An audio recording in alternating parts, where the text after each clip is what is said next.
pukul 14.30 berita sidang kelulusan tingkat panda seleksi penerimaan Mahasiswa tahun anggaran 2021 panitia daerah Gorontalo dinyatakan dibuka.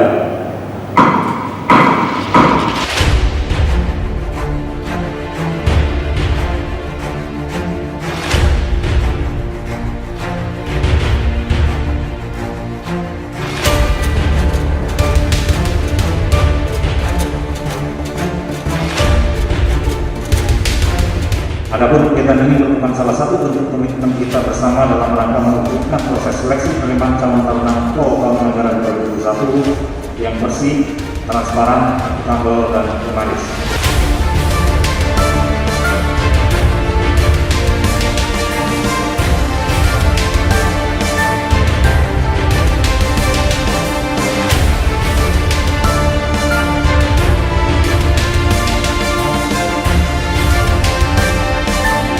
Dan sekali lagi kepada adik-adik yang sesuai dengan perankingan tadi dan kuota perjalanan masih panjang, tolong jaga betul kesehatannya.